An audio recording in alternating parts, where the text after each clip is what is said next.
కష్టపడి చదువుకుని ఉద్యోగాల కోసం ఉపాధి కోసం దేశం మొత్తం వెళ్లారు తెలుగువారు.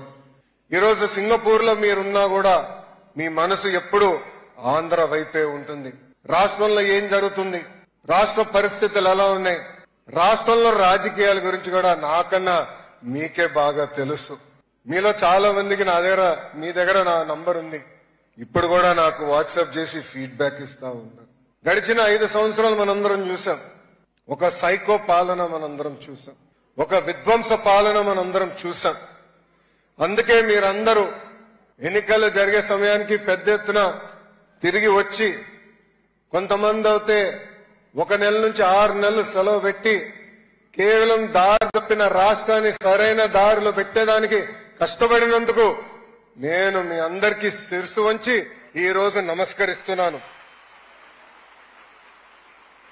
జీవితంలో కొన్ని సంఘటనలు మనలో మార్పు తీసుకొస్తాయి. నా జీవితంలో అలాంటి సంఘటన చంద్రబాబు నాయుడు గారి ఇల్లీగల్ అరెస్ట్. 53 రోజులు ఆయన్ని బంధించినప్పుడు ఒక దశలో బ్రహ్మని నేను కూర్చుని మాట్లాడుకున్నాం. బ్రహ్మని నన్ను అడిగింది, గౌరవంగా పెరిగిన కుటుంబం, ఏనాడు తప్పు చేయని కుటుంబం, ఈరోజు పెద్దయిన జైల్లో ఉన్నారే, ఇదంతా మనకు అవసరమా అని ఆమె నన్ను అడిగింది.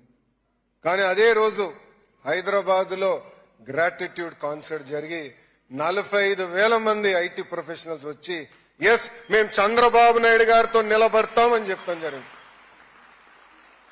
అంతేకాకుండా సింగపూర్ లో ఉన్న భారతీయులు, తెలుగులు చంద్రబాబు నాయుడు గారు మేము అండగా ఉన్నాం, మీరందరూ బయటకు వచ్చి ఆనాడు నిలబడ్డారే, అదే మాకు కొండంత ధైర్యం.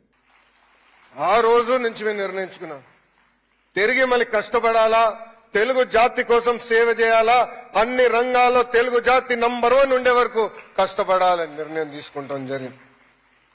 కేవలం మీరేదో బయటికి వచ్చారు, మాకు అండగా నిలబడ్డారు మీరు అనుకోవచ్చు, కానీ మాకు అది కొండంత బలంగా నిలబడింది, మాకు ధైర్యం ఇచ్చింది. దయచేసి ఇది మీ అందరికీ తెలియజేయాలని ఈ సభాముఖంగా అనుకున్నాం.